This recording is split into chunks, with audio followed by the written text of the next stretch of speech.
नमस्कार व्यूअर्स, और आप सब लोग कैसे हैं। आशा करती हूँ आप सब लोग अच्छे होंगे, स्वस्थ होंगे और मेरा शिव पुराण का पाठ अच्छी तरह से देखते होंगे। तो सबसे पहले हम जान लेते हैं कि कल तक हमने कहाँ तक जाना था। तो आपको शिव पुराण का पाठ कैसा लग रहा है, आप मुझे कमेंट बॉक्स में अवश्य बताएं।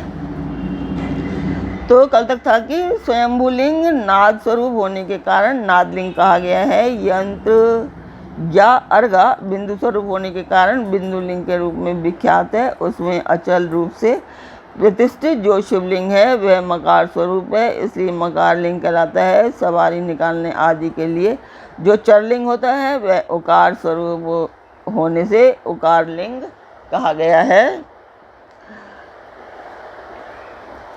तथा पूजा की दीक्षा देने वाले जो गुरु या आचार्य हैं उनका विग्रह आकार का प्रतीक होने से आकार लिंग का माना गया है। इस प्रकार आकार, उकार, मकार, बिंदु, नाद और ध्वनि के रूप में लिंग के 6 भेद हैं। इन 6 लिंगों की नित्य पूजा करने से साधक जीवन मुक्त हो जाता है, इसमें कोई संशय नहीं है। कल तक यहाँ तक था। अभी आप लोग जानना चाहेंगे कि मैं पाठ क्यों कर रही हूँ, क्या उद्देश्य है इसका। तो मैं ये मंदिर के लिए कर रही हूँ और ये एक शुभ काज है। और शुभ काज तो वैसे भी है क्योंकि ये शिवलिंग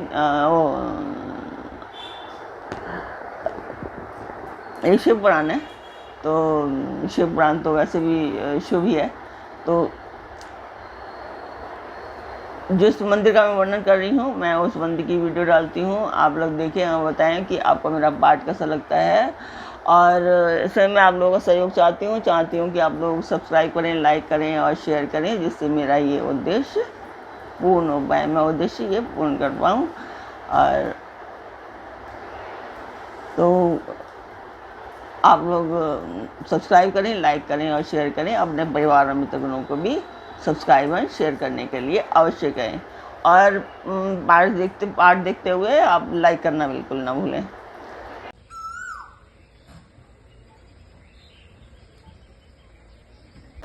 तो मंदिर की वीडियो आपने देखी, आपको मेरा पाठ कैसा लगता है कमेंट बॉक्स में मुझे अवश्य बताएं। तो अब शुरू करते हैं हम आज का पाठ।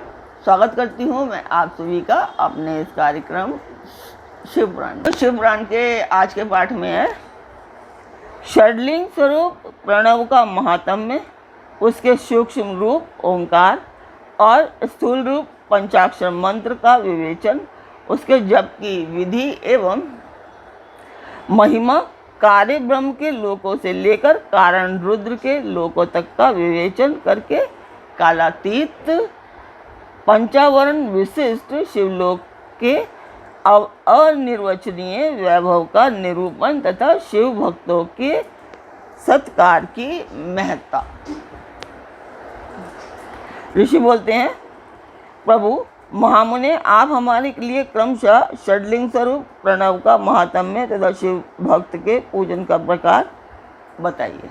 सूत जी ने कहा, मैं ऋषियों, आप लोग तपस्या के धनी हैं। आपने ये बड़ा सुंदर प्रश्न उपस्थित किया है, किंतु इसका ठीक ठाक उत्तर महादेव जी ही जानते हैं, दूसरा कोई नहीं।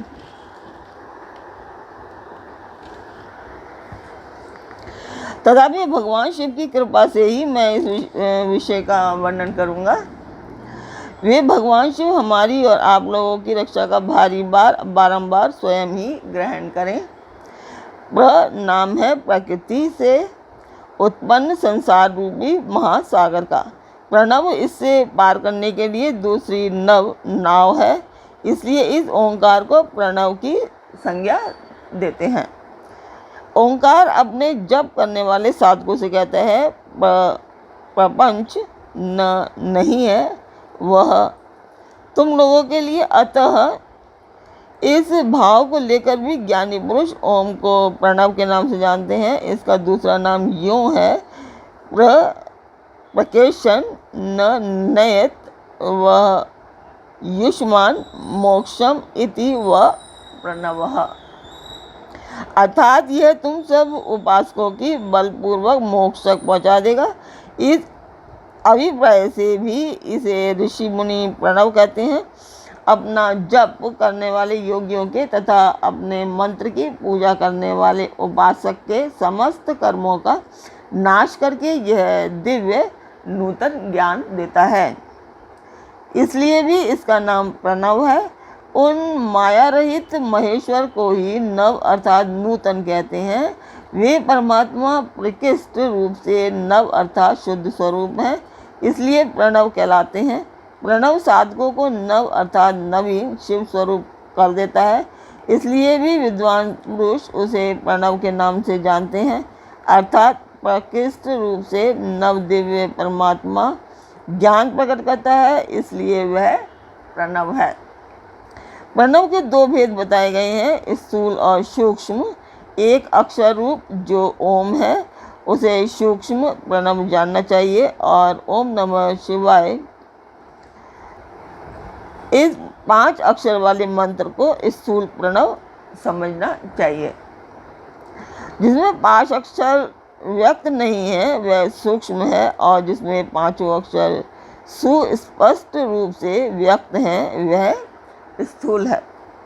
जीवन मुक्त पुरुष के लिए सूक्ष्म प्रणव के जप का विधान है, वही उसके लिए समस्त साधनों का सार है। यद्यपि जीवन मुक्त के लिए किसी साधन की आवश्यकता नहीं है, किंतु वह सिद्ध रूप है, तथापि दूसरों की दृष्टि में जब तक उसका शरीर रहता है तब तक उसके द्वारा प्रणव जप की सहज साधना स्वतः होती रहती है। वह अपनी देह का विलय होने तक सूक्ष्म प्रणव मंत्र का जप और उसके अर्थभूत परमात्म तत्वों का अनुसंधान करता रहता है। जब शरीर नष्ट हो जाता है तब वह पूर्ण ब्रह्म स्वरूप शिव को प्राप्त कर लेता है। यह सुनिश्चित बात है। जो अर्थ का अनुसंधान न करके केवल मंत्र का जप करता है उसे निश्चय ही योग की प्राप्ति होती है। जिसने 36 करोड़ मंत्र का जप कर लिया हो उसे अवश्य ही योग प्राप्त हो जाता है। सूक्ष्म प्रणव के भी ह्रस्व और दीर्घ के भेद से 2 रूप जानने चाहिए, आकार, उकार, मकार, बिंदु, नाद, शब्द, काल और कला। इनसे युक्त जो प्रणव है उसे दीर्घ प्रणव कहते हैं। वह योगियों के ही हृदय में स्थित होता है। मकार पर्यंत जो ओम है वह अ, उ, म इन तीनों तत्वों से युक्त है, इसी को ह्रस्व प्रणव कहते हैं। अ शिव है, उ शक्ति है और मकार इन दोनों की एकता है। वह त्रितत्व रूप है, ऐसा समझकर ह्रस्व प्रणव को जप करना चाहिए। जो अपने समस्त पापों का क्षय करना चाहते हैं उनके लिए इस ह्रस्व प्रणव का जप अत्यंत आवश्यक है। पृथ्वी, जल, तेज, वायु और आकाश ये 5 भूत तथा शब्द, स्पर्श आदि इनके 5 विषय, ये सब मिलकर 10 वस्तुएं मनुष्य की कामना के विषय हैं।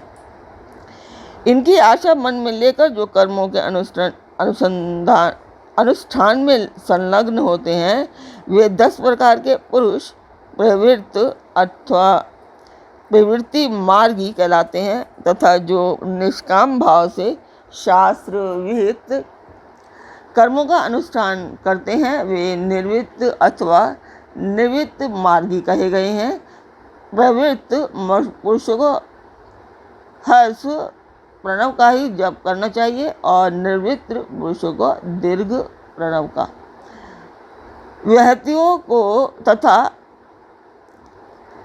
वहतियों तथा अन्य मंत्रों के आदि में इच्छानुसार शब्द और कला से युक्त प्रणव का उच्चारण करना चाहिए। वेद के आदि में और दोनों संध्याओं की उपासना के समय भी ओंकार शब्द का उच्चारण करना चाहिए।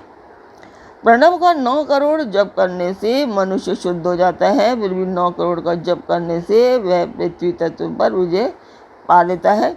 तत्पश्चात पुनः 9 करोड़ का जप करके वह जल तत्व को जीत लेता है। पुनः 9 करोड़ जप से अग्नि तत्व पर विजय पा लेता है।